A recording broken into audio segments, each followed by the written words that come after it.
Hello अस्सलाम वालेकुम, good morning student. आज ये वीडियो क्लास 10 में पढ़ने वाले स्टूडेंट के लिए आपके चैप्टर का ये सबक नंबर 7 है, यानी चैप्टर 7 है, जो एक मज़मून है ज़बानों का घर हिंदुस्तान।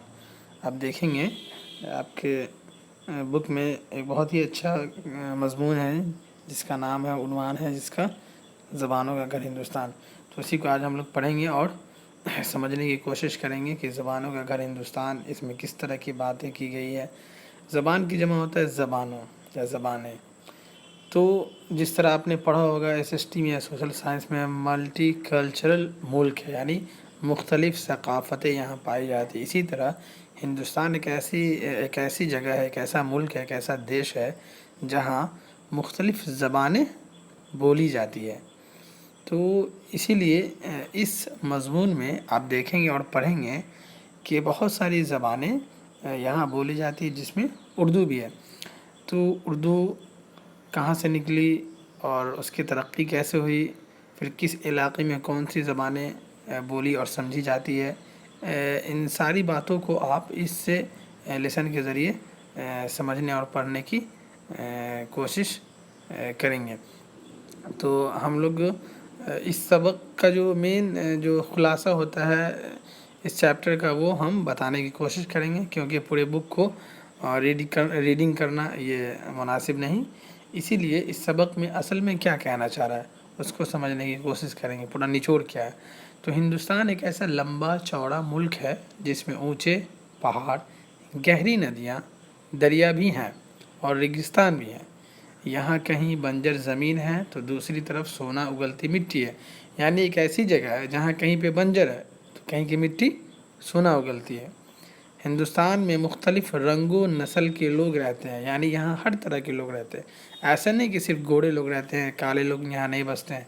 ये ऐसी जगह है जहाँ हर रंग के लोग बसते हैं, जो छोटे भी होते हैं और बड़े कद के भी होते हैं। तो दूसरी तरफ खूबसूरत और बदसूरत भी होते हैं। आप देखते होंगे, आप कहीं का सफ़र करते हैं तो आपके साथ ही में जो सफ़र करने वाले होते हैं, हो सकता है वो आपसे ज़्यादा खूबसूरत ना हो, वो बदसूरत हो। इस हिंदुस्तान में आज भी जंगलों की तरह ज़िंदगी बसर करने वाले भी हैं और बड़े बड़े शहरों में मुहज़्ज़ब पढ़े लिखे लोग भी हैं। ये लोग मुख्तलिफ़ ज़बानें और बोलियाँ बोलते हैं।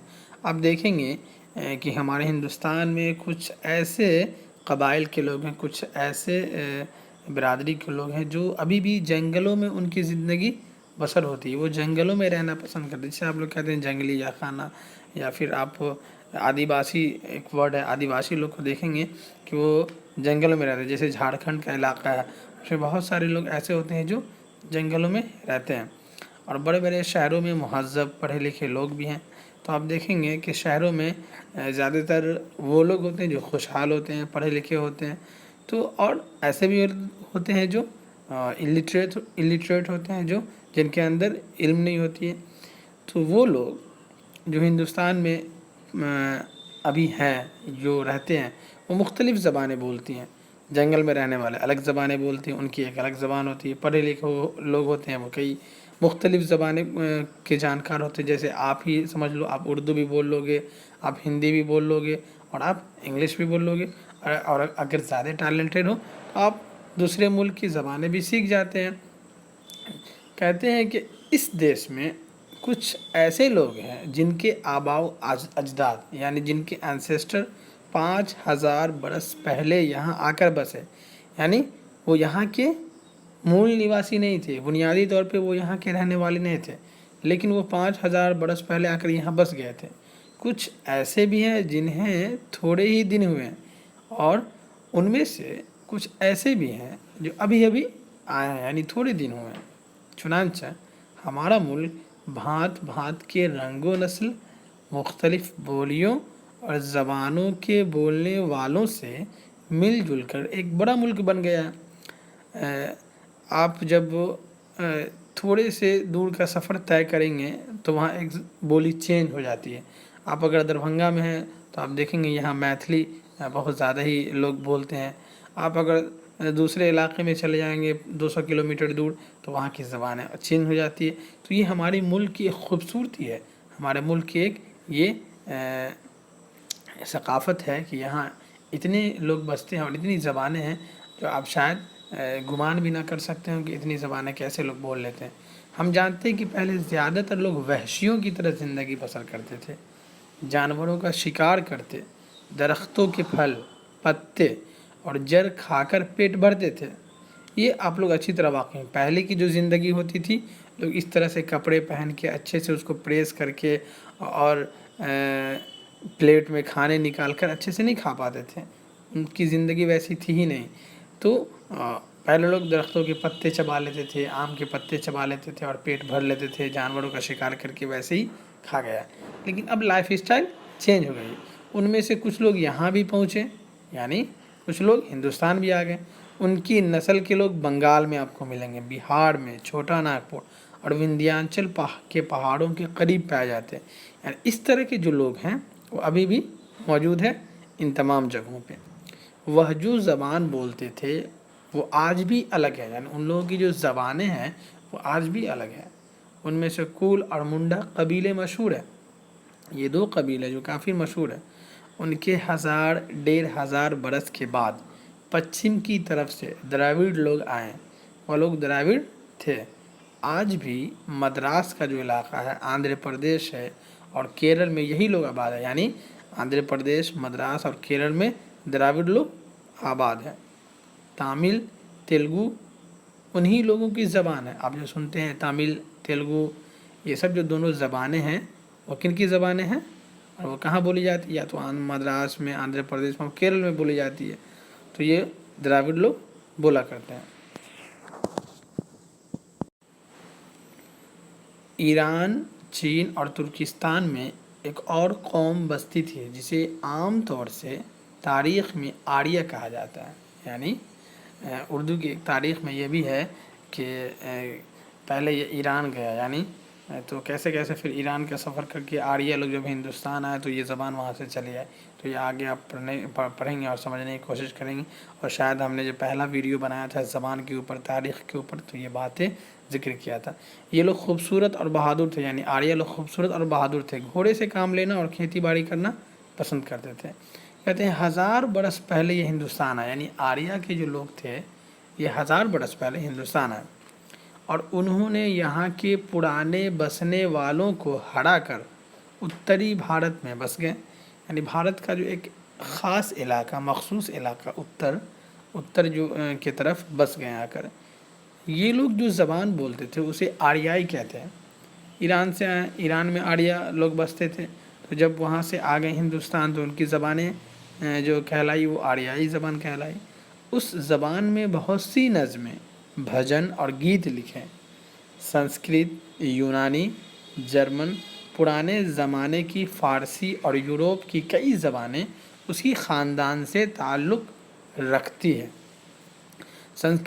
سنسکرت ہندوستان میں بسنے والے آریوں کی زبان تھی۔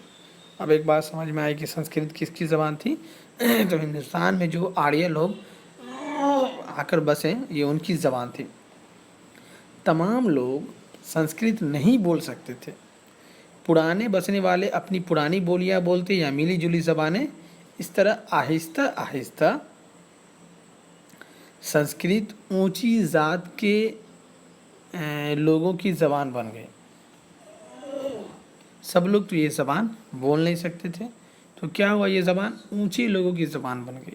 عام لوگ پراکرت بولتے تھے، اونچے لوگ کیا بولتے تھے؟ برہمن لوگ سنسکرت بولتے تھے۔ عام لوگوں کی زبان کیا تھی؟ پراکرت تھی۔ تو یہ عوامی زبان تھی اور الگ الگ علاقوں کی الگ الگ پراکرتیں تھیں، الگ الگ علاقے میں الگ الگ پراکرتی تھی۔ جب بدھ مت کا عروج ہوا تو اس کا مقابلہ کرنے کے لیے سادھو اور سنتوں نے عام لوگوں پر اثر ڈالنے لگا۔ سادھو اور سنتوں نے عام لوگوں پر اثر ڈالنے کے لیے پراکرتوں ہی میں گیت اور بھجن لکھے، یعنی عام لوگوں پہ کیسے اس زبان کا اثر ہو تو انہوں نے پراکرت میں ہی گیت اور بھجن لکھنا شروع کر دیا۔ دھرم کرم کی باتیں کی۔ اتری بھارت میں جو پراکرت بولی جاتی تھی اسے شورسینی کہتے تھے، یعنی جو پراکرت زبانیں تھیں وہ الگ الگ جگہوں پہ الگ الگ ناموں سے جانی گئی۔ तो उत्तरी भारत में जो प्राकृत बोली जाती थी उसे शोरसीनी कहने लगे। उससे वो भाषाएं पैदा हुई जिन्हें हिंदी, हिंदू और उर्दू कहते हैं। इसका मतलब उर्दू शोरसीनी से निकली है।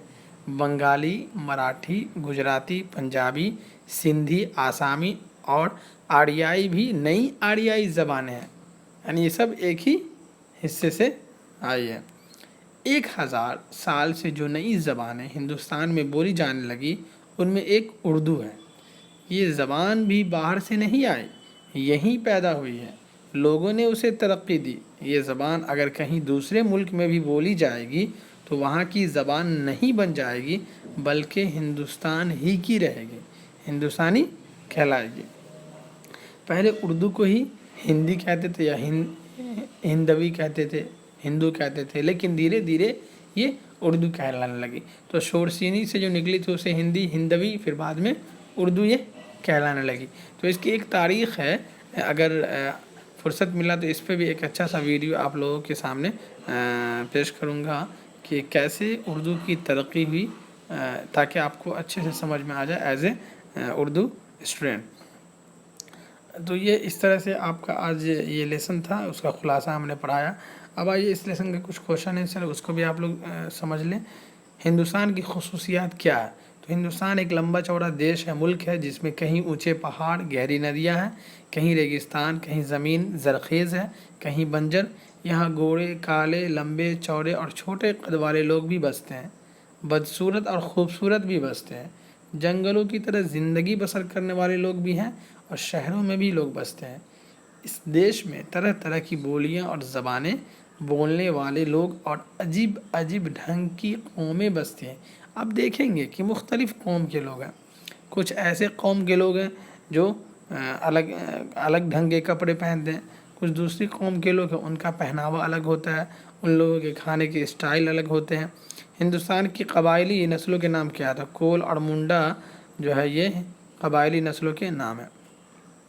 दूसरा जो सवाल है वो है हिंदुस्तान की कबायली नस्लों के नाम क्या? तो क्या था? कोल और मुंडा मशहूर कबायली नस्लों के लोगों के अलावा दीगर कबायली नस्लों के लोग रहते हैं। तीसरा जो क्वेश्चन है वो है द्राविड़ कौन सी ज़बानें बोलते हैं? तो द्राविड़ क्या? तमिल, तेलुगु ज़बानें बोलते हैं। संस्कृत किस ज़बान की शाख है? तो संस्कृत आर्याई ज़बान की एक शाख है। हमेशा याद रखेंगे कि संस्कृत आर्याई ज़बान की एक शाख है। अगला जो क्वेश्चन है वो ये है, उत्तर भारत में कौन सी प्राकृत बोली जाती थी? उत्तर भारत में बोली जाने वाली प्राकृत को शोरसीनी कहते हैं और उसी शोरसीनी से उर्दू निकला है। हिंद आर्याई ज़बानें कौन कौन सी है? तो बंगाली, मराठी, गुजराती, पंजाबी, सिंधी, आसामी और आर्या हिंद आर्याई ज़बानें। लास्ट उर्दू कहाँ पैदा हुई और किस ज़बान से निकली? तो उर्दू उत्तरी भारत यानी शुमाली हिंदुस्तान में जो प्राकृत बोली जाती थी उसे शोरसीनी कहते हैं, उसी शोरसीनी से उर्दू पैदा हुई है। आज के लिए बस इतना ही, फिर इंशाल्लाह अगले